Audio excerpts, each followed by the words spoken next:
রাধা কৃষ্ণ মিলিত তনু শ্রী শ্রী শ্রীমন মহাপ্রভুর শ্রবণীয় লীলাসুখ বিল্লমঙ্গল ঠাকুর বিরচিত শ্রী শ্রী কৃষ্ণ কর্ণামৃত নামক দিব্যগ্রন্থের যে আস্বাদন আমরা যুগল অনুকম্পায় করে চলেছি তার সূচনা করছি। শ্লোকে শ্রীপাদ বললেন, তরুণ অরুণ কিরণ দ্বারা মৃদুমদিত শোভা বিশিষ্ট সরস সরসীজাত পদ্মের ন্যায় যার নয়ন যুগল, ব্রজ যুগতিগণের সহিত রতি কলহে স্বীয় বিজয়ী লীলাবশত গর্বাদি দ্বারা যার প্রফুল্ল বদন অত্যন্ত মধুরিময়, সেই দেব আমার চিত্তে মজ্জিত হইয়াছেন। অখিল জগতাধিপতি অনন্তানন্ত কোটি ব্রহ্মাণ্ডের এক ও একমাত্র নায়ক, আনন্দ কন্দ সচ্চিদানন্দ পরমানন্দ ব্রজেন্দ্র নন্দন নন্দনন্দন রাসবিহারী যুগল বিহারী শ্রী গোবিন্দের রূপমাধুর্যের সমুদ্রের এক একটি তরঙ্গ গ্রন্থাকারের লেখনী থেকে এক একটি শ্লোক রূপে প্রতিভাসিত হচ্ছে।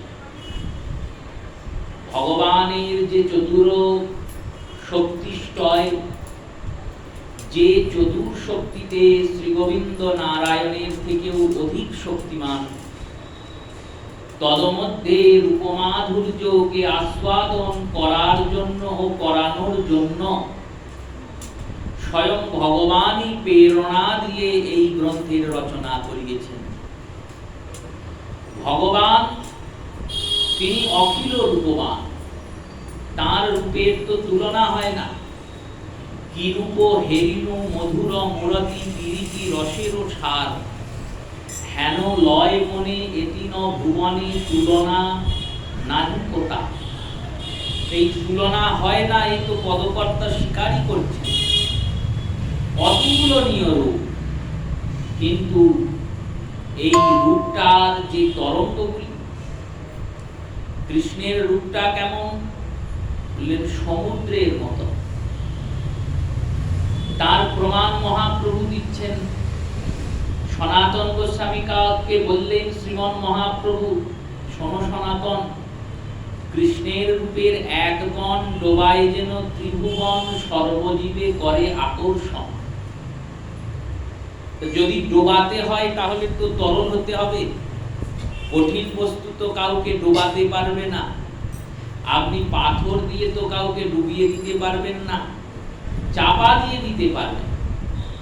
ডোবাতে গেলে তরল চাই, তরলেই তো ডুববে, নিমজ্জিত হবে। তাহলে তরল যখন, তাহলে রূপটা নিশ্চয়ই তরলের মতো। বললেন তরল যদি না হয় তাহলে হৃদয়ে প্রবেশ করবে না, কারণ হৃদয় অতি সরল।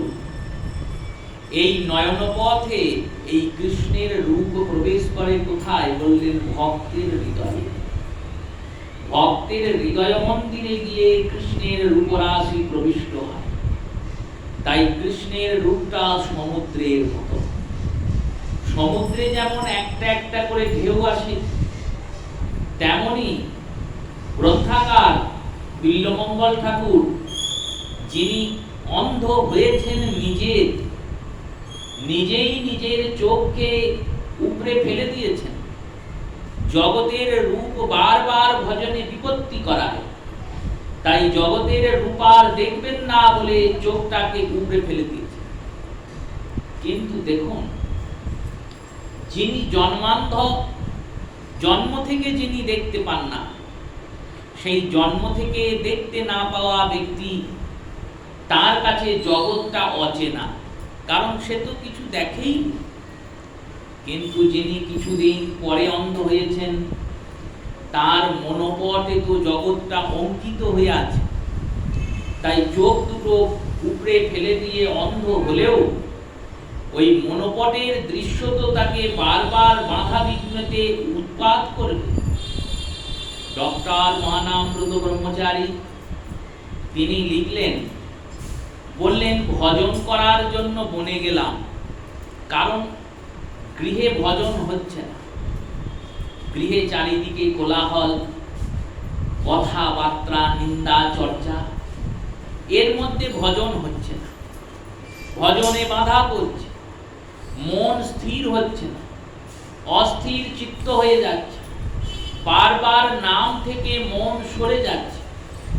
এই সব করব বলে মনকে স্থির করে কৃষ্ণ নাম চিন্তন করব বলে, কৃষ্ণ ভজন করব বলে বনে গেলাম।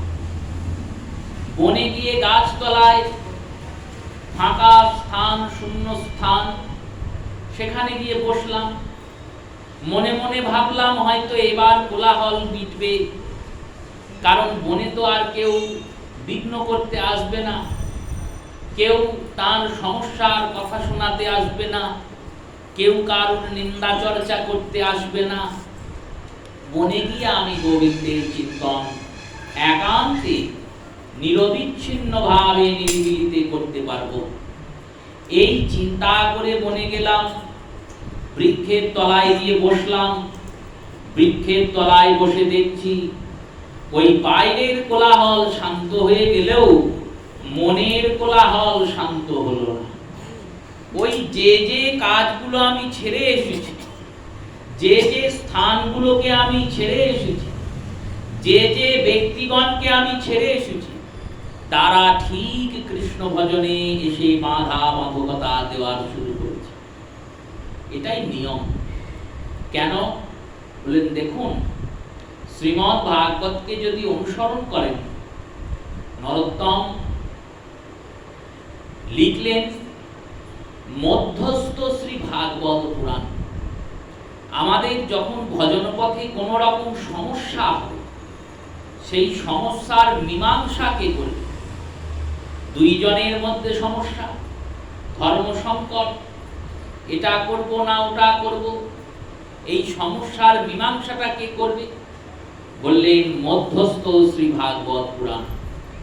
শ্রীমদ্ ভাগবত পারবেন, কারণ ইনি সিদ্ধান্ত সার। সমস্ত সিদ্ধান্তের সারের সার হচ্ছেন ভাগবত। এই ভাগবত পারেন এই সিদ্ধান্তকে স্থাপনা করতে। তেমনি শ্রীমদ্ ভাগবতের সুখদেব গোস্বামী পাদ কৃষ্ণ লীলা বর্ণনা করছেন। কৃষ্ণের চতুর রসের আস্বাদন লীলা। সর্বপ্রথম মা যশোদার কোলে গোপাল আছেন।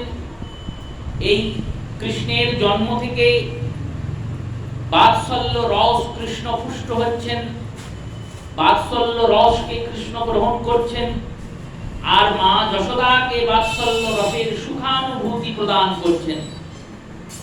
নন্দাত্মজ জাত লাধত মহামানা আহুয় বিপ্রবাণ বেদ সুচরণ কৃতঃ। নন্দের ঘরে তো গোপাল বড় হচ্ছে আস্তে আস্তে, কিন্তু বাৎসল্য রসের পুষ্টির মাঝে মাঝে কত অসুর, কত দৈত্য এসে উপস্থিত হচ্ছে। 6 দিন বয়স সেখানে পুতনা গিয়ে হাজির হয়েছে।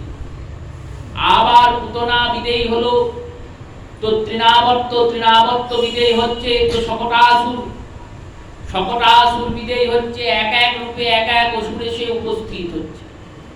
এই প্রেমমাধুর্যের যে মধুরতা, সেটা ভক্ত আর ভগবান উপলব্ধি অনুভূতি করতে পারছে না। আবার গোপাল একটু বড় হয়ে যে সক্ষরসের আস্বাদন করছেন, সেখানেও বকাসুর, অগাসুর, অরিষ্টাসুর, ধেনুকাসুর, কত অসুর এসে উপস্থিত হচ্ছে। আর সর্বোপরি মধুর রসের যখন আস্বাদন করছেন, সেখানেও স্বয়ং কামদেব এসে রাসস্থলিতে বিঘ্নের উৎপাদন করছেন। এখান থেকে ভাগবত সিদ্ধান্ত করছেন, দেখো ভক্ত আর ভগবানের মাঝে বারবার বিঘ্ন আসবেই। তুমি ভজন করছো, ভগবানের চিন্তন করছো, ভগবানের চিন্তনের মাঝে মাঝে বিঘ্ন আসবে। কেন আসবে? দুটি কারণে আসে। সর্বপ্রথম কারণ কি? বললেন সর্বপ্রথম কারণ আমাদের অনবরত মায়ার দাসত্ব করা। আমরা তো এই জীবনের মায়ার দাস নই, এ জন্মে মায়ার দাস নই।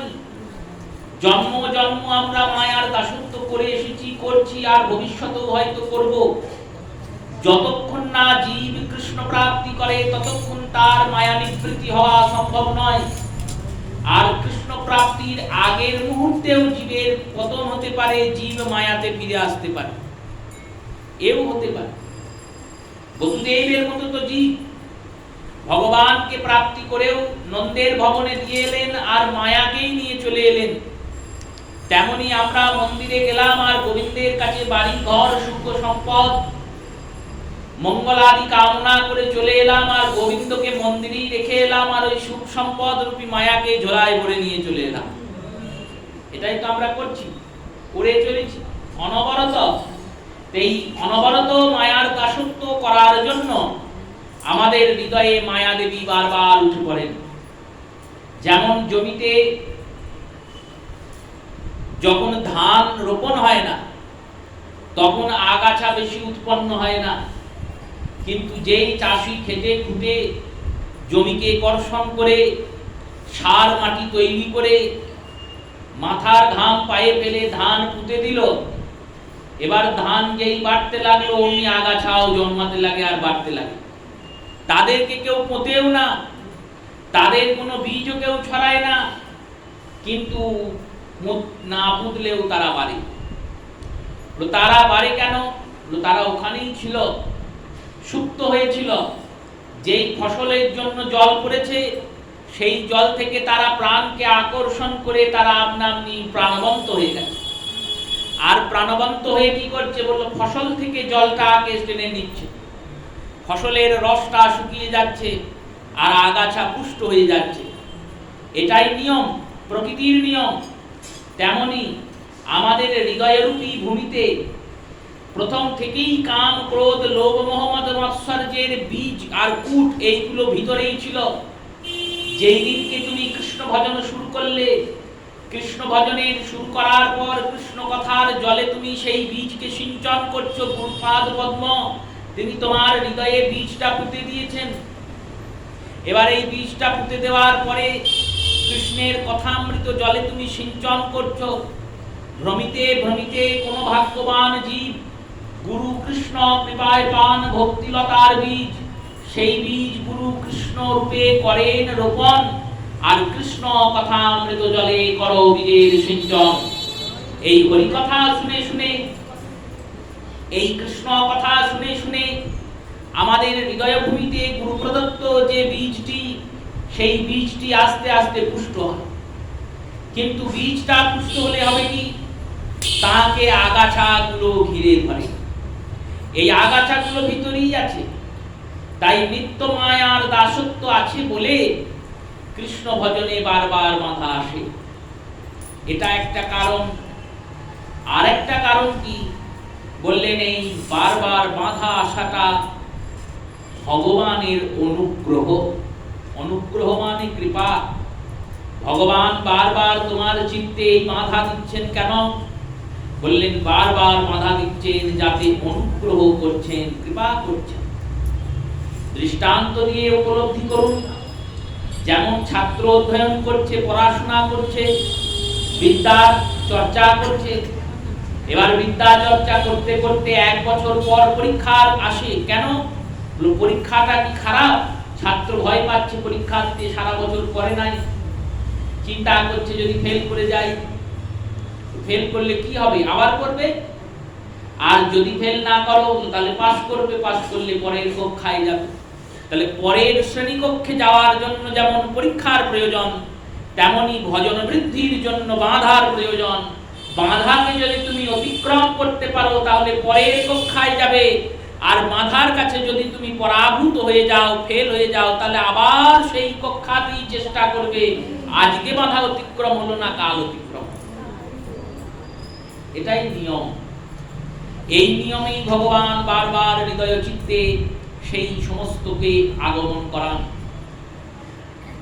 প্রশ্ন এটাই, বিল্বমঙ্গল ঠাকুর যিনি জগৎকে কিছুদিন দর্শন করেছেন, ঘোর আসক্তি নারীর মধ্যে, চিন্তামণির মধ্যে, সেই আসক্তিকে চিন্তামণির কটুবাক্যের দ্বারা বিদ্ধ হয়ে যিনি সংসার ছেড়েছেন, তারপরেও ব্রাহ্মণ পত্নীর প্রতি আসক্ত হয়েছেন, নিজের প্রতি অনুতপ্ত হয়ে নিজেই চোখ দুটোকে উপড়ে ফেলে দিয়েছেন।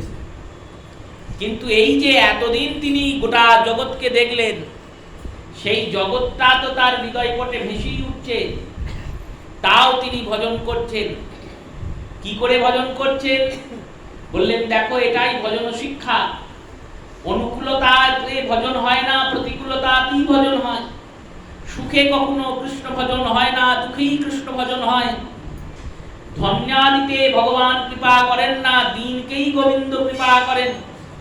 আপনি অর্থবান হতেই পারেন, যশবান হতেই পারেন, সম্মানবান হতেই পারেন, রূপবান হতেই পারেন, কিন্তু মনটা যদি আপনার দীনতা না হয়, তাহলে আপনি কৃষ্ণ কৃপা পাবেন না।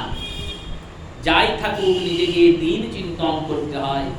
যতই জানুন, চিন্তা করতে হবে আমি কিছুই জানি না। যতই থাকুক, জানতে হবে আমার কিছু নাই। গোবিন্দকে আকর্ষণ করার মতো আমার কিছু নাই। ভগবান আমার প্রতি আকর্ষিত হবে, আরে আকর্ষণ তো অনেক দূরের কথা। ভগবান যে আমার প্রতি ফিরে তাকাবেন, আমার মধ্যে আছেটা কি যে গোবিন্দ ফিরে তাকাবেন? তিনি অনন্তানন্ত কোটি জগতের মালিক, গোটা জগতে সবই তার।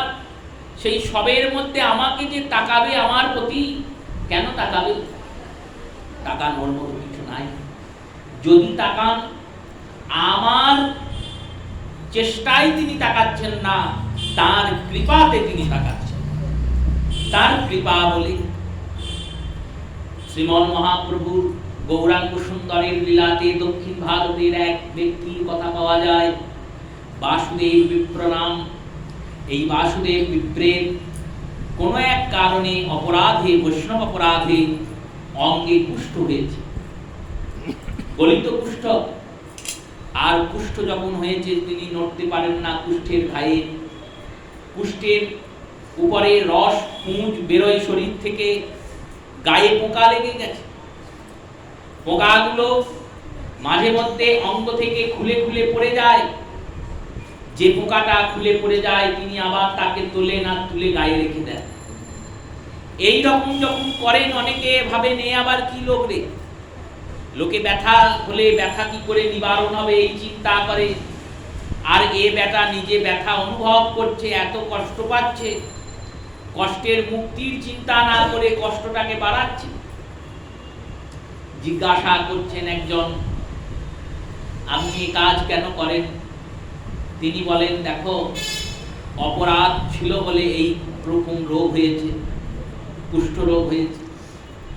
বৈষ্ণব অপরাধ করেছি, সেই অপরাধের ক্ষমা তো পাইনি, তাই এই রোগে রুগ্ন হয়েছি। এই শরীরটা ওই পোকাটা খাচ্ছে। আমার কিছু লাভ হোক না হোক, ওর তো লাভ হচ্ছে। তাই ওর লাভ হচ্ছে বলে ওর খাদ্যবস্তুতে ওকে আবার স্থাপনা করছি। আমার তো জীবনটা দুঃখেই কাটছে, কিন্তু এই দুঃখের মধ্যেও একটা আনন্দ আছে। কি আনন্দ? যখন কেউ সুখে থাকে, তখন আপনজনকে কেউ ডাকে না।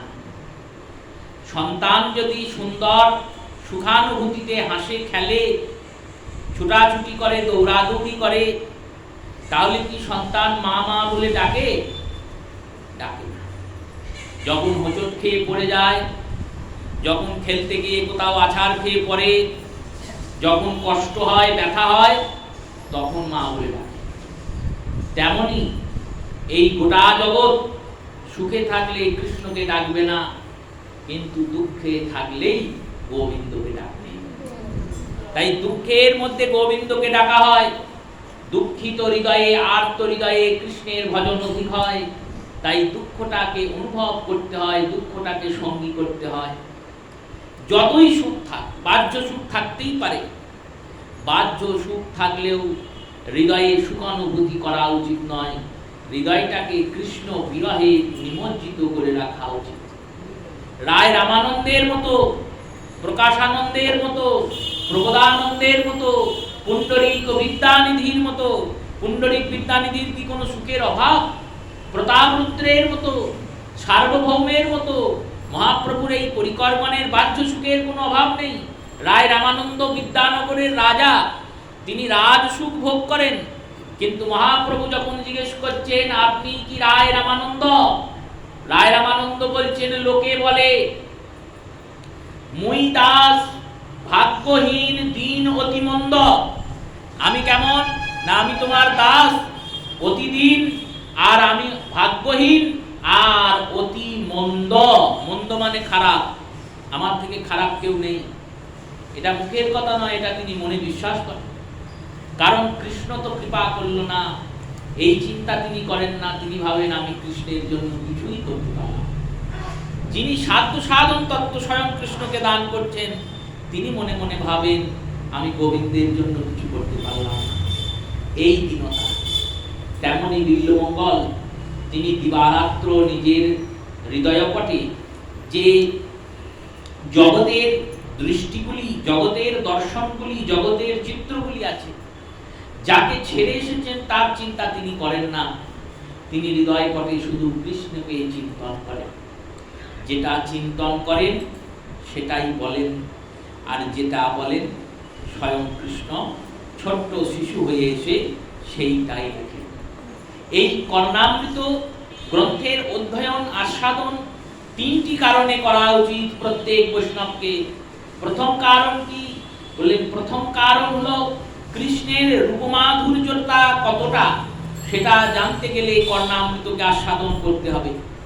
কৃষ্ণ রূপবান, কৃষ্ণ সুন্দর, কিন্তু কতটা সুন্দর, কেমন সুন্দর, পরতে পরতে শ্লোকে শ্লোকে তার নিরূপণ হয়েছে। তাই কৃষ্ণের রূপমাধুরীর তরঙ্গগুলি, সমুদ্রের এক একটা তরঙ্গ, রসের এক একটা বৈচিত্র্য, রূপের বৈচিত্র্যতা, চিত্রতা, রূপের আস্বাদন করতে গেলে কর্ণামৃতকে অধ্যয়ন করতে হবে, শ্রবণ করতে হবে। দ্বিতীয় কারণ হলো এই কর্ণামৃত বিল্বমঙ্গলের রচনা। তিনি লীলাসুখ, এই লীলাসুখ হয়ে রচনা করছেন, কিন্তু লিখছেন না। লিখছে কে না, ছোট্ট রূপে গোপাল রূপে কৃষ্ণ এসেছে। কৃষ্ণের নাম শ্যাম, শ্যাম নাম ধরে বালক রূপে এসে তিনি বসেছেন। বিল্বমঙ্গল যেটা বলছেন ওই শ্যাম নামক বালক সেটা লিখছে। তাই কৃষ্ণের রচনা, ভগবানের লেখা গোটা গ্রন্থটা। জয়দেবের গীত গোবিন্দমের একটা শ্লোক গোবিন্দ লিখেছেন, আর এই গোটা গ্রন্থটা ভগবান লিখলেন। ভক্ত বলছেন ভগবান লিখছেন। আর তৃতীয় কারণ কি বললেন? ভগবান শুধু লিখলেন না, ভগবান এই গ্রন্থ প্রতিদিন শুনলেন। শ্রীকৃষ্ণ চৈতন্য রূপ ধারণ করে সেই দাপরের কৃষ্ণ কলিতে অকৃষ্ণ হয়ে এলেন।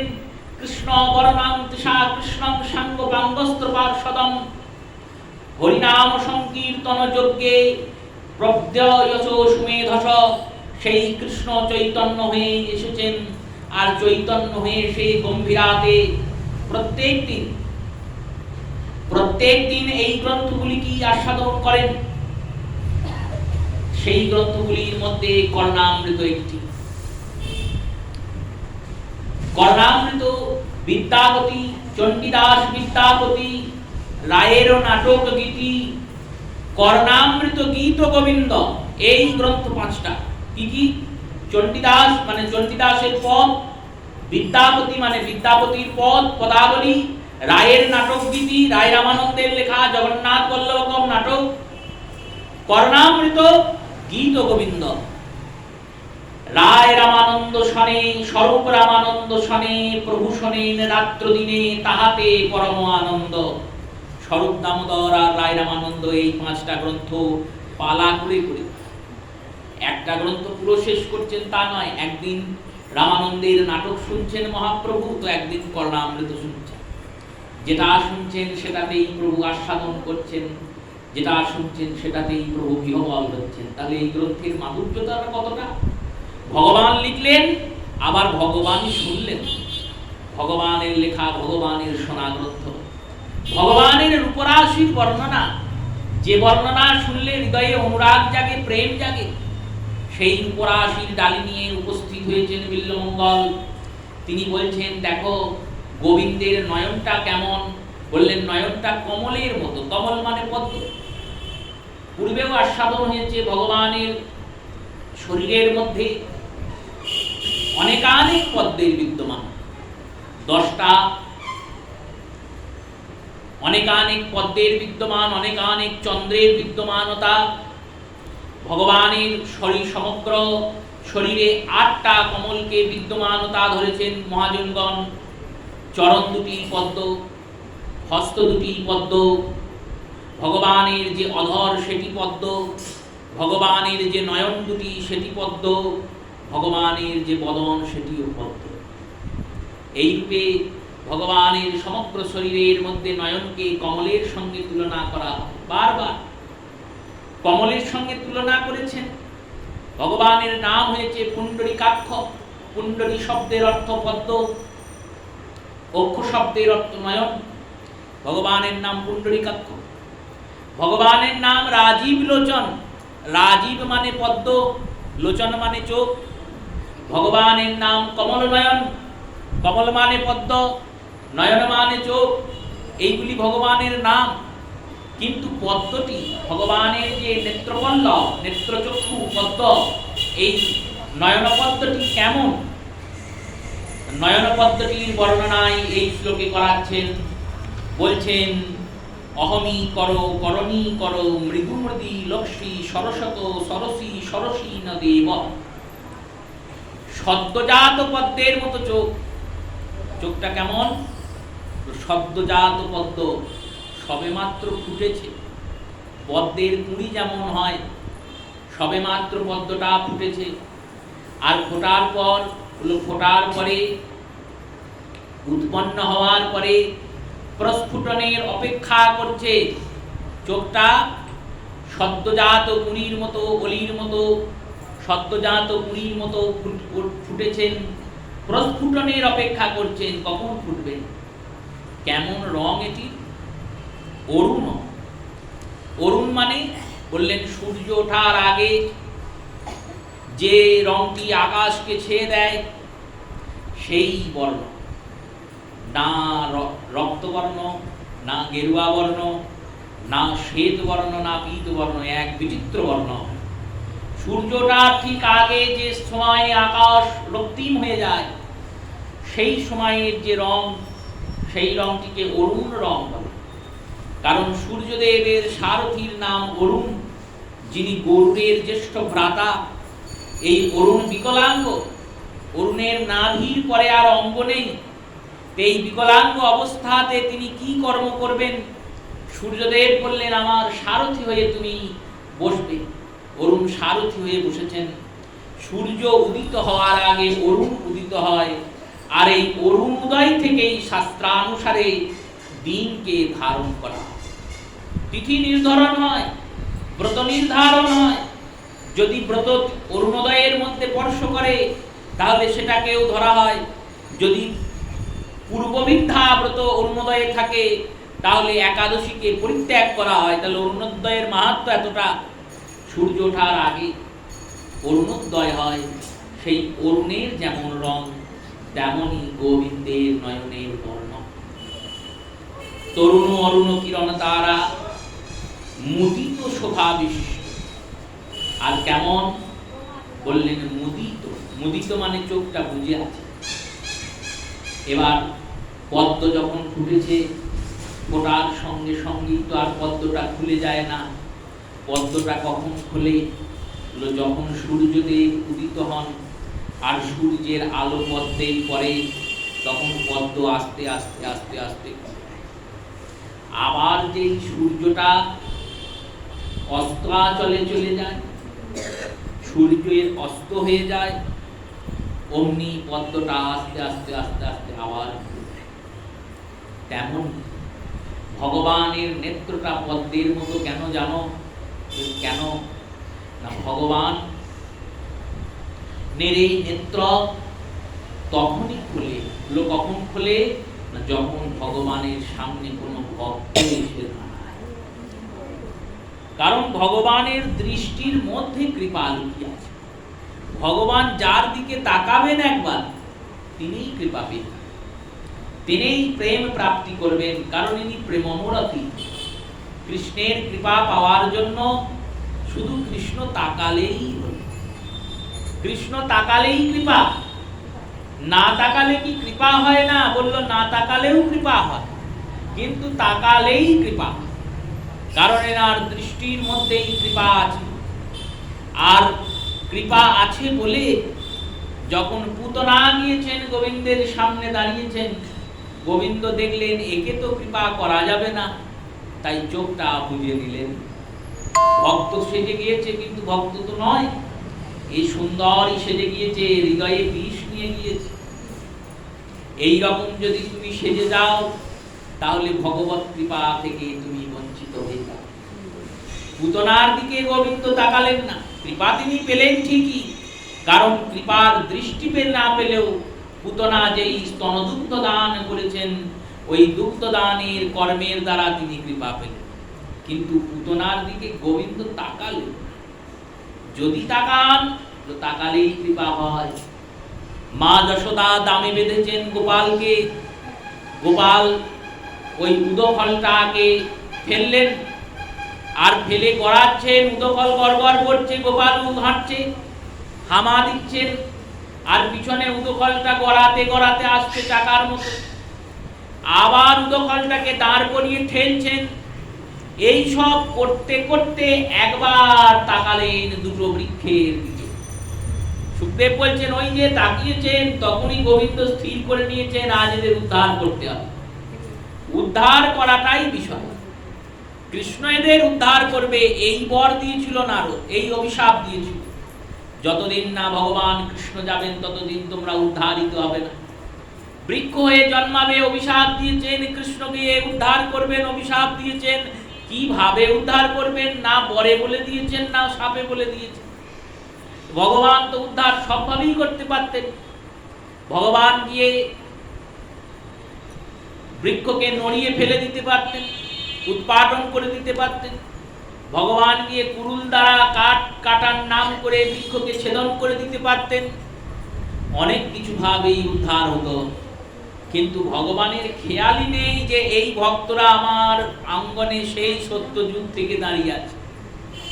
ছোট্ট গোপাল কি আজ সব জানেন না? সবই তো জানেন। গোবিন্দ তো স্বয়ং ভগবান সচ্চিদানন্দ, কিন্তু স্বয়ং ভগবান হয়েও তিনি এতদিন খেয়ালই করেন। কেন করেননি? বলে এতদিন তাকিয়েছেন, কিন্তু কৃপাদৃষ্টি বর্ষিত হয়নি।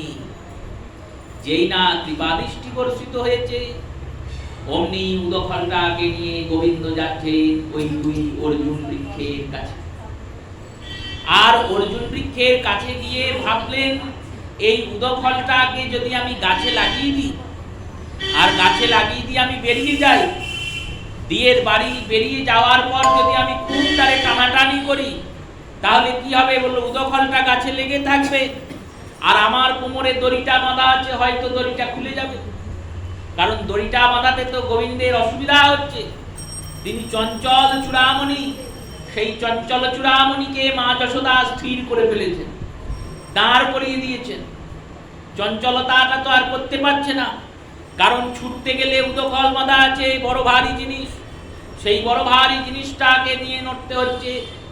আবার কোমরে দড়ি বাঁধা আছে গোপালের, তাই এই চঞ্চলতাকে উপভোগ করতে পারছেন না বলে তিনি চাইছেন কি করে আমি মুক্ত হব। দেখুন ভগবানের কেমন খেলা, যার নাম জীবকে মুক্ত করে তিনি আজ মুক্তির চিন্তা করছেন।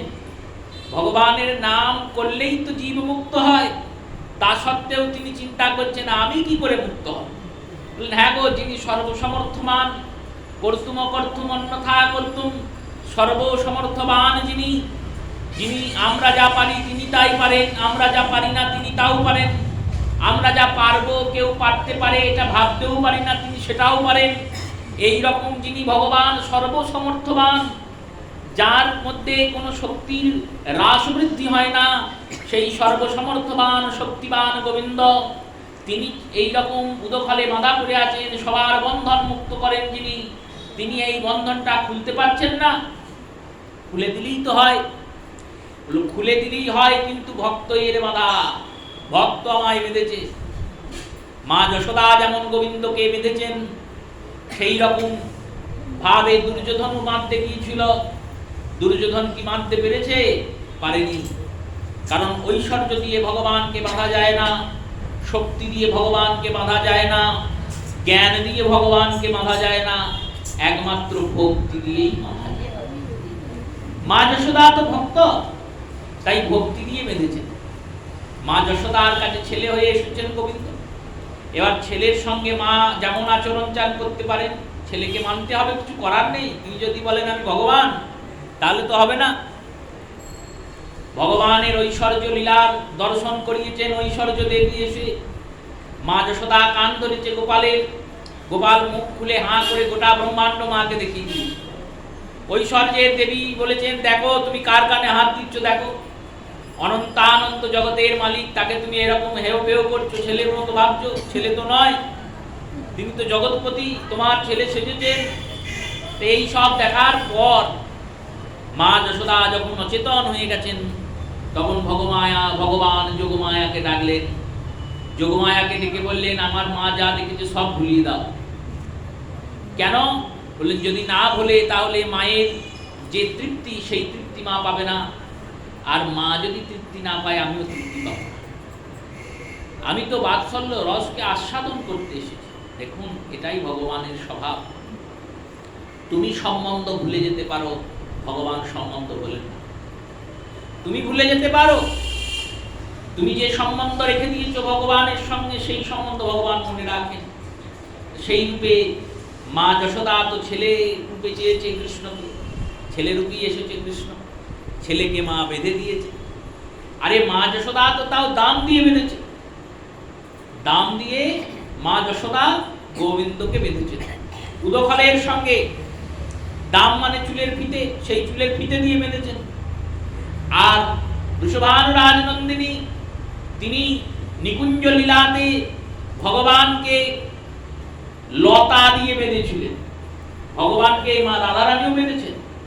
শ্রীমতী রাধারানী তিনি ওই বৃক্ষের লতা দিয়ে বেঁধেছেন। তা বৃক্ষ লতার এত জোর আছে? বলল, লতার জোর নেই, লতাটা যে বেঁধেছে তার জোর আছে। যদি গোবিন্দ খুলে দেন তাহলে কি হবে? বলল, তাহলে তার অপমান হয়ে যাবে। মা যশোদা বেঁধেছে, যদি গোবিন্দ নিজে খুলে দেন তাহলে ভক্তের অপমান হয়ে যাবে। যে ভক্তের বন্ধন ভগবান ছিন্ন করে দিলেন, তাহলে তো ভগবানকে পাওয়াই যাবে না। তাই ভগবান মুক্তির চিন্তা করছেন। মুক্তির চিন্তা করতেই পারেন, অন্য অনেক উপায় আছে। বলল, শুধু সেই চিন্তা করেননি। গোবিন্দ মনে মনে ভাবছেন, যদি আমি মুক্ত নাও হই, না হতেই পারি, ওই গাছে গিয়ে যখন উদুফলটা লেগে যাবে, তখন একটা আনন্দ করে আমি নতুন খেলা খেলব। ওইখানে বসে বসে দোল খাওয়া যাবে, একবার করে এগুবো, উদুফল আমাকে আবার টানবে, আবার পিছিয়ে চলে আসবে। গোপালের তো এইরকম চিন্তা ভাবনা, গোপালের চিন্তা ভাবনা নিয়ে কেউ জানে না। তাই উদফলটা আগে গিয়ে তির্যক করে লাগিয়ে দিয়েছেন ওই দুই অর্জুন বৃক্ষের মাঝখানে। আর অর্জুন বৃক্ষের মাঝখানে যখন লাগিয়ে দিয়েছেন উদফলটাকে তির্যক ভাবে, আর তির্যক ভাবে লাগানোর পরে যেই না টান দিয়েছেন, অমনি উদফলের টানে, গোবিন্দের টানে ওই দুই বৃক্ষ ধরাশায়ী হয়ে যাচ্ছে। বলে, এমন টান? বলে, এটা কিসের টান জানেন? এটা কৃপার টান। ভগবানের কৃপার টানে দুই বৃক্ষ উৎপাটিত হলো। কৃপাটা হলো কি করে? বলল, ওই যে গোবিন্দ দৃষ্টি করেছেন, তাকিয়েছেন, তাকানো মাত্রই কৃপা করেছেন। যাকে তাকান তার উপরই কৃপা হয়। সেই কৃপা দৃষ্টি নয়নটি কেমন না অরুণ কমলের মতো, পদ্মের কুড়ি। শুধু পদ্মের কুড়ি, তাও সামান্য কুড়ি নয়, সরসী জাদর, সদ্যজাত কুড়ি। এই সরসী জাদর শব্দটি গোপীগীতেও উল্লেখ করেছেন গোপীরা। গোপীরা গোপীগীতের দ্বিতীয় গীতে বলছেন ভগবানকে, প্রথম গীতে যেমন ভগবানের জয় বর্ণনা করেছেন, জয়তীতে দিগম জন্ম না ব্রজ শ্রয়ত ইন্দিরা শাশ্বতদ্রহি তৈত দৃশ্যতাম দীক্ষুতাবকা তৈধৃতাবসাংস্তাম বিচিহ্ন। তেমনি পরের শ্লোকে বলেছেন, শরদু দাসয়ে সাধু জাত সরসী যোদর শ্রীনুষাদিশা। শরৎকালে যখন শরৎকালের আগমন হয়, তখন শরৎকালের আগমনে পুষ্করণীর জলটা স্বচ্ছ হয়ে যায়। পুকুরের জল বর্ষাকালে ঘোলা থাকে, সেই জলটা শরৎকাল যখন আসে তখন শরৎকালে পুকুরের জলটা স্বচ্ছ হয়ে যায়। আর ওই স্বচ্ছ জলে তলায় পাঁক আছে, ওপরে স্বচ্ছতা। ওই স্বচ্ছ জলে যখন পদ্ম প্রস্ফুটিত হয় তখন পদ্মের প্রস্ফুটনের পরে ওই পদ্মের বিকিরণতা, পদ্মের প্রতিবিম্বতাতে একটা পদ্ম ফোটে, কিন্তু স্বচ্ছ জল আয়নার মতো, দর্পণের মতো। সেই দর্পণের মাঝখানে যদি পদ্ম ফুল রাখা হয়, তার যেমন চতুর্দিকে প্রতিবিম্ব উৎপন্ন হয়, তেমনি ওই সরসী জলধর ওই শরৎকালের স্বচ্ছ জল সরোবরের মধ্যে যখন একটা পদ্ম ফুটেছে তখন ওই পদ্মের চারদিকে প্রতিবিম্ব উৎপন্ন হয়। তেমনি গোবিন্দের ওই মুখপদ্মটি কেমন বললেন? গোবিন্দের মুখপদ্মটি গোপীদের হৃদয়রূপী শরৎকালীন পুষ্করণীতে ফুটেছে। আর গোবিন্দের হৃদয়ে, গোপীদের হৃদয়রূপী শরৎকালীন পুষ্করণীতে যখন গোবিন্দের মুখপদ্ম উৎপন্ন হয়েছে তখন মন, বুদ্ধি, চিত্ত, অহংকারে চার জায়গাতেই গোবিন্দের পদ্মের মুখপদ্মের প্রতিবিম্ব উদ্ভাসিত। সরসী জলধর শ্রী মুষাদি, তোমার পদ্মটা কেমন বললেন? সরসী জলধর, ওই শরৎকালে সদ্যজাত পদ্মের মতো। মুখপদ্মটা ফুটলো কি করে? আর গোপীদের হৃদয়টাই বা নির্মল হলো কি করে? অনবরত কৃষ্ণ চিন্তন করতে করতে করতে করতে হৃদয়ের যে মায়ার পাঁকগুলো ছিল সেই পাঁকগুলো থিতিয়ে পড়ছে। কাম, ক্রোধ, লোভ, মোহ, মাৎসর্য রূপী যে পাঁকগুলো, সেই পাঁকগুলোকে ওই হৃদয় থেকে বের করা সম্ভব নয়, কারণ যতদিন বাঁচবো ততদিন ওরা থাকবে। ওদেরকে বের করবো কি করে?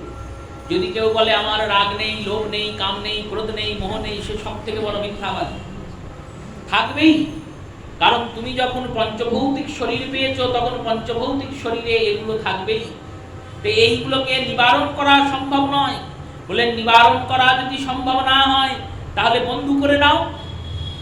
নরোত্তম বন্ধু করেই দিয়েছেন, দেখিয়ে দিয়েছেন। কাম কৃষ্ণ সেবার মনে, ক্রোধ হরি বিদ্বেষ জনে। কাম কোথায় বললেন? কৃষ্ণ সেবার মনে। ক্রোধ কোথায়? হরি বিদ্বেষ জনে। লোভ সদা প্রসঙ্গ কৃষ্ণ কথা। মোহ দাস্য অভিষ্ট লাভ বিনে, মদ দাস্য অভিমানে, নিযুক্ত করিব যথা তথা। প্রেমভক্তি মহারাজ তিনি প্রেমভক্তি চন্দ্রিকাতে বলে দিলেন, এইভাবে তুমি তাদের বন্ধু করে নাও। যখন বন্ধু করে নেবে তখন দেখবে ওই হৃদয়ের কাম, ক্রোধ, লোভ, মোহ, মদ, মাৎসর্যরূপী যে পাঁকগুলো সেগুলো থিতিয়ে পড়ে যাবে, নির্মল হৃদয় হবে।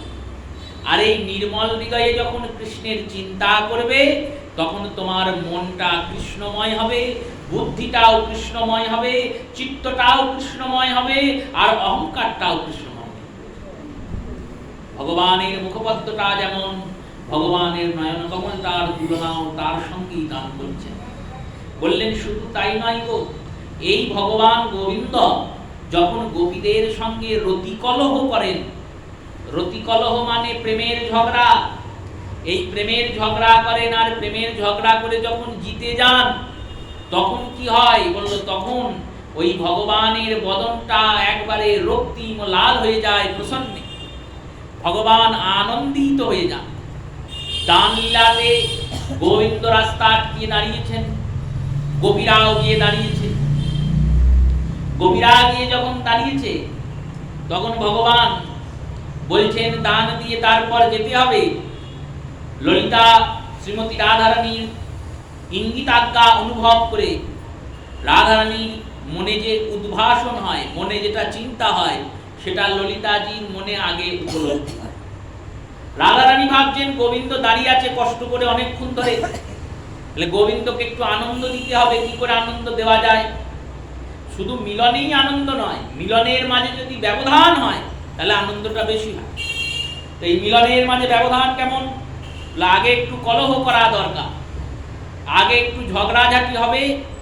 ঝগড়াঝাটি হওয়ার পরে যদি মিলন হয়, তারা তো পসরা নিয়েই এসেছেন গোবিন্দের কাছে দেবেন বলে, কিন্তু পসরাটা দিয়ে দিলেই সঙ্গে সঙ্গে যে আনন্দটা পাবে সেটা যদি একটু কষ্টের পর পায়, একটু ঝগড়াঝাটির পরে পায়, তাহলে গোবিন্দের মনে আনন্দ বাড়বে। আর এই ঝগড়াটা থেকে আমরা কিছু পাবো। এই জন্যই তো এই লীলাগুলি পরিস্ফুটন করেছেন পদকর্তাগণ। দানঘাটিতে গোবিন্দ গিয়ে দাঁড়িয়েছেন, বলছেন যাওয়ার আগে দান দিয়ে যাও, মানে ট্যাক্স দিয়ে যাও। কিরকম ট্যাক্স? না ওই মাথার সিঁদুর থেকে পায়ের নখ অবধি ট্যাক্স বসিয়ে দিয়েছেন। 20 লক্ষ দান, 20 লক্ষ দান দিতে হবে, মানে 20 লক্ষ টাকা দাও, তারপর তোমরা চলে যাও। ভগবান বলে দিয়েছেন। ললিতাজি এগিয়ে গিয়ে সামনে দাঁড়ালেন। ললিতাজি এগিয়ে গিয়ে গোবিন্দকে বলছেন, তোমাকে দানি করলো কে? তুমি যে দানি হয়েছো, কে দানি করেছে? তোমার কি গুণ দেখে দানি করেছে? রূপেতে ভ্রমরা, গুণে ননিচরা, গুণ কি তোমার আছে? সখাগণ সঙ্গে, গোধন লয়ে বঙ্গে, শ্যামলী ধবলি তব পাছে। তোমার রূপ যদি চিন্তা করো যে তোমাকে রূপ দেখে দানি করেছে, তাহলে তোমার রূপ কেমন? না রূপেতে ভ্রমরা, ভ্রমর মানে কালো, ভ্রমর যেমন কালো তুমিও তেমন কালো। গোবিন্দকে প্রাপ্তি করার জন্য যারা পসরা সাজিয়ে এলেন, তারা ভগবানকে কালো বলছেন? বললেন না না, ভালো করে শুনুন।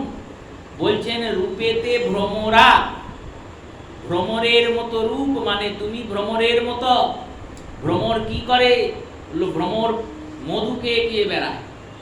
পদ্মের মধু আকর্ষণের জন্য ভ্রমর উঠতে উঠতে যায়, পদ্মের মধু পান করে আর উড়ে চলে যায়। তেমনি হে মাধব, তুমিও ভ্রমরের মতো ভক্তের হৃদয়ে থাকা প্রেম মধু পানের জন্য ভক্তের হৃদয়ে উদিত হও, প্রেম পান করে তুমি চলে যাও। তাই ভ্রমরের মতো তুমি, ভ্রমর মধুকর, তুমিও মধুকর। রূপেতে ভ্রমরা, গুণে ননিচোরা। আর গুণ কি বললো? ননিচোরা, সেটাও তাই।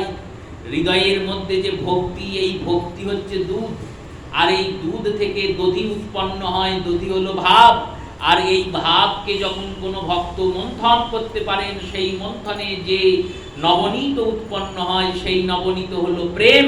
আর এই প্রেম গোবিন্দ চুরি করতে আসে। ভক্তের হৃদয়ের যে প্রেম, সেটাই চুরি করতে আসে। ওই বৃন্দাবনের ননি চুরি, ওটা একটা লীলার দর্শন মাত্র, ওর ভিতরের তত্ত্ব এটাই। ভগবান আনন্দ দিচ্ছেন, ভক্তদের হৃদয়ে গিয়ে চুরি করছেন, কিন্তু গোপীদের ঘরে গিয়ে ননি চুরি করছেন। কিন্তু গোপিকারা বললেন, যারা গোবিন্দ ভজনা করছেন দিনরাত, তারা গোপী। ননি চুরি করেছিলেন তা নয়, লীলা হয়ে গিয়েছে তা নয়, অদ্যপিও সেই লীলা করেন শ্যামরাই। বললো তাহলে এখন আর কই দেখতে পাই না তো গোবিন্দ চুরি করেন? বললো করছেন। যে ভক্ত হৃদয় ভাণ্ডে, এই দেহটা হলো ভাণ্ড, আর এই দেহ ভাণ্ডের মধ্যে হৃদয় ভাণ্ডে ননীকে নির্মাণ করছেন, প্রেমকে নির্মাণ করে রাখছেন। প্রেম নির্মাণ হলেই গোবিন্দ এমনি চলে আসেন তার হৃদয়ে, আর সেই মাখনকে চুরি করে নিয়ে চলে যান। সেই মাখন চুরি করেন ভগবান। ভক্তের হৃদয়স্থ প্রেমননী, প্রেম নবনীত। তাই রূপেতে ভ্রমরা, গুণে ননিচোরা, গুণ কি তোমার আছে? আর কি করো? সখাগণ সনে ধেনুচারণ রঙ্গে, সখাগণ সঙ্গে ধেনুচারণ রঙ্গে। সখাগণকে নাও। সখাগণ কারা? বললেন কৃষ্ণের সখা, আমাদের আপনার সখা নয়। এই সখাগণ হচ্ছেন আচার্যগণ, এই গুরুগণ, আচার্যগণ, এনারাই হলেন ভগবানের সখা। সাক্ষাৎ হরিতেন সমস্ত শাস্ত্রে রুক্তস্তথা ভগবত এব সাধুবি, কিন্তু প্রভর্জ প্রিয় এব কস্য বন্দে গুরৌষি চরণার বৃন্দম।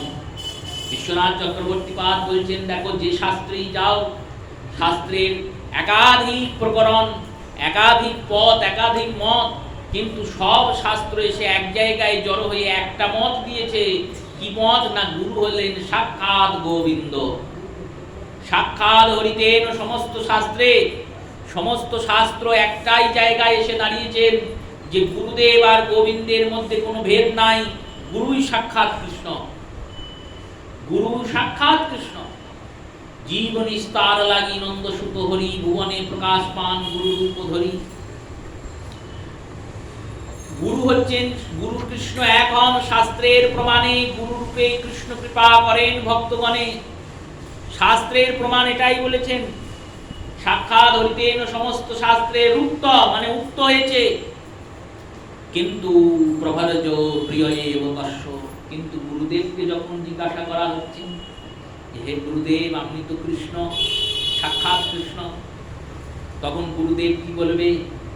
যারা গুরুবাদী আর প্রমাদ কৃষ্ণবাদীর মধ্যে পার্থক্য আছে। যারা ভগবতবাদী তারা গুরু পূজাও করে, গোবিন্দের সেবাও করে। আর যারা গুরুবাদী তারা বলে যে কৃষ্ণের সেবা করার দরকার নেই, আমি তো কৃষ্ণ, আমারই পুজো কর। এইরকম অনেক গুরুবাদী আছে, দেখবেন তারা গোবিন্দ রাধারানীর চিত্রপট আদি সিংহাসনে রাখতে দেন না, বলেন শুধু গুরুপাদ পদ্মের সিংহাসন রাখ। আর আমাদের উপাসনা পদ্ধতি কেমন বললেন? গোবিন্দ রাধারানী থাকবেন, তার চরণতলে গুরুদেব থাকবেন। গুরুদেবের জন্য আলাদা করে কোনো ভোগ নির্মাণ হয় না, ভগবানের প্রসাদটাই গুরুকে অর্পণ করা হয়। হ্যাঁ, কিন্তু যখন পুজো করতে যাওয়া হয়, সেবা করতে যাওয়া হয়, সেখানে আবার নিয়ম আলাদা। সেখানে গুরুকে আগে পুজো করে গুরুর অনুমতি আনুগত্যতা নিয়ে আমরা রাধা গোবিন্দের সেবা করি। সেখানটার নিয়ম আলাদা, এখানটার নিয়ম আলাদা। সেই রূপে শ্রী গুরুপাদ পদ্ম তিনি সাক্ষাৎ হরি, কিন্তু তাকে যখন জিজ্ঞাসা করা হচ্ছে তিনি বলছেন না না, আমি ভগবান নই। তাহলে প্রভো প্রিয় এব তস্য, আমি ভগবানের প্রিয়। প্রিয় মানে সখা।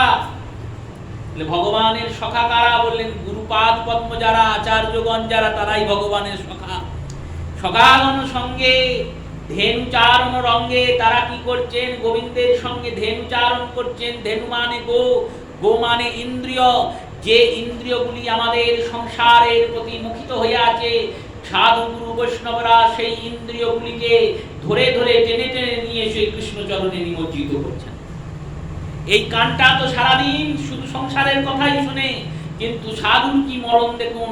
সাধু ভাবছে যদি কান সারাদিন শুনে শুনুক, তবু আমি দিনন্তে একবার কৃষ্ণ কথা এই কানটাকে শোনাবো। এই জিহ্বাটা তো দিন রাত অখাদ্য কুখাদ্য খেয়ে চলেছে, কিন্তু সাধু গুরু বৈষ্ণবরা বলছেন যা করে করুক, আমি সারা বছরে একবার হলেও ভগবানের ভোগ দিয়ে সবাইকে প্রসাদ পাওয়াবো। জিহ্বায় এক কণা প্রসাদ উঠল। ভগবানকে শৃঙ্গার করছেন প্রতিদিন, জল হোক, ঝড় হোক, বৃষ্টি হোক। কেন? বললেন মন্দিরে কেউ আসুক না আসুক, যদি কেউ আসে দেখবে গোবিন্দ আজ সাজেনি, মনে খুব কষ্ট পাবে, তাই ভগবানকে সাজিয়ে রাখছে। এই তো সাধুদের কাজ। তাই সকালম সঙ্গে ধেনুচারণ রঙ্গে শ্যামলী ধবলি তব আছে। শ্যামলী ধবলি কে? বললেন দুটো গরু, একটা গরু শ্যামলী, একটা গরু ধবলি। শ্যামলী মানে কালো, ধবলি মানে সাদা। বললো এই সাদা গরুটা হচ্ছেন সুমন, আর কালো গরুটা হচ্ছে কুমন। এই দুই মনকেই বারবার বারবার আমরা কৃষ্ণের চরণে নিমজ্জিত করার জন্য চেষ্টা করছি। ভগবান এই কলহ করেন। এবার এই কলহ যখন করেন না, তখন ললিতা যেমন বলেছে তেমন গোবিন্দ উত্তর দিচ্ছে। গোবিন্দ কি করছেন? বলল গোবিন্দ তখন একটুখানি এগিয়ে গেছে, আর এগিয়ে গিয়ে রাধারানীকে ছুতে যাচ্ছেন। রাধারানীকে ধরবেন বলে রাধারানীর কাছে যেই গিয়েছেন, অমনি ললিতাজি সামনে এসে দাঁড়িয়ে পড়েছেন। লয়ে আবার কি কথা? ভগবান তো রাধারানীর সঙ্গ করবেনই, কিন্তু এর মাঝখানে ব্যবধান কেন? বললে এটাও ভগবানকে আনন্দ দেওয়ার জন্যই। ভগবানকে বলছেন আমাদের ছুঁয়ো না। বললেন ছুঁয়ো না, ছুঁয়ো না, ছুঁয়ো না কানাই, ছুঁয়ো না। এই ছুঁয়ো না বললেন কেন? বললেন ছুঁয়ো না, বললেন ছুঁয়ো না, সেই জন্যই বললেন না না, তা বলছেন না। ওই বারবার ছুঁয়ো না, ছুঁয়ো না, ছুঁয়ো না বলো, তাহলে কি হবে জানো? বললো কি হবে? না না ছুঁয়ো। ছুঁয়ো না নয়, না ছুঁয়ো মানে ছুঁয়ো, কিন্তু ছোঁয়ার একটা সময় আছে, সেই সময় ছুঁয়ো। ছুঁয়ো না কানাই, ছুঁয়ো না কেন? বললেন আমরা পরেরও নারী, পরপুরুষের পবন বাতাসে সচির স্নান করি, কানাই ছুঁয়ো না। আমরা হলাম পরের নারী, পরের বাড়ির বউ। বলে পরের বাড়ির বউকে ছোঁবে? তুমি পরপুরুষ। পরপুরুষের মলিন বাতাসে সচির স্নান করি, কানাই ছুঁয়ো না।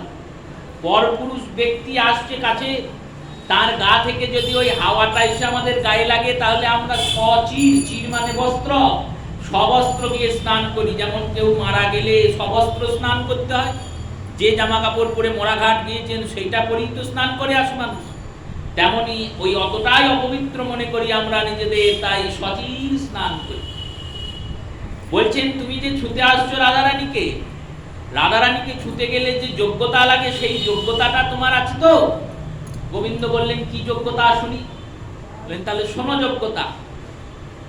গিরি গিয়া যদি গৌরী আরাধয় পান করো কনক ধুমে। গিরি গিয়া মানে, গিরি মানে পর্বত, গিয়া যদি গৌরী আরাধয়, পর্বতের উপরে মা গৌরী আছেন। কোথায়? কামাখ্যায়। ওই কামাখ্যাতে গিয়ে যদি তুমি মা পার্বতীর পূজা করে আসো, আর বিন্ধ্যাচলে মা পার্বতী আছেন, সব জায়গাতেই পর্বতের উপর। তাই গিরি গিয়া যদি গৌরী আরাধয় পান করো কনক ধুমে। কাম সাগরে কামনা তেজহ বেনি বদ্রিকাশ্রমে। কানাই ছুঁয়ো না। কাম সাগর, কাম সাগরে গিয়ে বেনি বদ্রিকাশ্রম মানে বদ্রিকাশ্রমে গিয়ে যদি তপস্যা করো কামনা বাসনাকে ত্যাগ করে, তাহলেও তুমি রাধারানীকে ছুঁতে পারবে না। আর গ্রহণ কালে সহস্র ব্রাহ্মণে সুন্দরী, সহস্র ব্রাহ্মণে সুন্দরী কন্যা করো দান, তথাপি না হয় তোমারও শপথি ছুঁইতে রাধার পরাণ। বলেন দেখো, যদি তুমি গ্রহণ কালে, সূর্যের গ্রহণ, চন্দ্রের গ্রহণ, এই গ্রহণ কাল যখন হয়, সেই গ্রহণ কালে যদি 1000 সুন্দরী মেয়ে ব্রাহ্মণদের সঙ্গে বিয়ে দাও, 1000 ব্রাহ্মণকে ডাকলে, সুন্দরী কন্যাদের বিবাহ দিলে, 1000 মেয়েকে কন্যাদান করলে, একটা কন্যাদানের কত পুণ্য? 1000 কন্যাদান যদি করো, সেই 1000 কন্যাদানের পুণ্য হলেও তোমার এত শক্তি হবে না যে তুমি রাধারানীকে ছুঁতে পারবে। কি বলা বলে দিলেন দেখুন। এবার বলেছেন কাকে? না রসশেখর রসরাজ গোবিন্দকে। গোবিন্দ বললেন এসব কাজ আমার হয়ে গেছে, তুমি যে কটা যোগ্যতা বললে সব যোগ্যতাই আমার সারা। গিরি গিয়া যদি গৌরী আরাধনা, আমি গৌরী আরাধনা করে ফেলেছি। তুমি তো বলনি যে পার্বতীর আরাধনা করতে হবে, তুমি কি বলেছো? গৌরী আরাধনা। গৌরী মানে গৌরী, রাধারানীরও তো নাম গৌরী। শ্যাম গৌরী অঙ্গে দিব চুয়া চন্দনের গন্ধ, চামরও ঢুলাবো তোহে হেরি মুখচন্দ্র। তাহলে এখানে শ্যাম মানে গোবিন্দ, আর গৌরী মানে কে? বললেন রাধারানী। এই রাধারানীর উপাসনা আমি করেছি, দিন রাত তার নাম জপ করি। তাই দিন রাত নাম জপ করি বলে আমার গৌরী আরাধনা হয়ে গেছে। গিরি গিয়া যদি গৌরী আরাধয় পান করো কনক ধুমে। কনক মানে সোনা, ধূম মানে, বললেন ধূম মানে ধুমো। সোনাকে যখন উত্তপ্ত করা হয়, সেই উত্তপ্ততার সময়ে সোনা থেকে যে ধুঁয়োটা বেরোয়, সেই ধুঁয়োটা যদি পান করে আসতে পারো, হ্যাঁ তো সেই ধুঁয়োকে কেউ বাঁচতে পারবে? সোনা যখন উত্তপ্ত হচ্ছে, গলে যাচ্ছে, সেই গলনাঙ্কের সময়ে যে ধুঁয়ো, সেই ধুঁয়ো খেয়ে কি কেউ বাঁচে? বললো বাঁচে না। কিন্তু আমি বেঁচেছি। কি করে? বললো শ্রীমতী রাধারানী হচ্ছেন কনক সুন্দরী, স্বর্ণময়ী, পর্বতময়ী, স্বর্ণ পর্বতের মতো রাধারানী। এই রাধারানী যখন দীর্ঘশ্বাস ছাড়েন, তার নিঃশ্বাসের যে বায়ুটা আমার গায়ে লাগে, তখন আমার কনক ধূম পান হয়ে যায়। তাই গিরি গিয়া যদি গৌরী আরাধয় পান করো কনক ধূমে। কাম সাগরে কামনা তেজহ, সেও ত্যাগ করেছি। কামনার সাগর কি? বললেন কামনার সাগর হচ্ছে রাধারানীর পাদপদ্ম, আর সেখানেই আমি আমার সমস্ত কামনা বাসনা আকাঙ্ক্ষাকে ত্যাগ করে দিই। বেনিবদ্রিকাশ্রমে রাধারানী চরণে বসেই তার তপস্যা করছি দিন রাত। আর গ্রহণ কালে সহস্র সুন্দরী ব্রাহ্মণে করহ দান। গ্রহণ কালে সহস্র সুন্দরী আমি ব্রাহ্মণকে দান করেছি। বলল কোথায় করলি? দেখতে তো পেলাম। আর গ্রহণই বা কবে লাগলো? ললিতাজিকে গোবিন্দ বলছেন শোনো তাহলে গ্রহণ কবে লাগলো। গ্রহণ কখন লাগে? বলল যখন চন্দ্র আর সূর্য, এই চন্দ্র সূর্য আকাশে অদৃশ্য হয়ে যায়, তার নাম হলো গ্রহণ। রাহু এসে তাকে গ্রাস করে, চন্দ্র আর সূর্য অদৃশ্য হয়ে গেছে।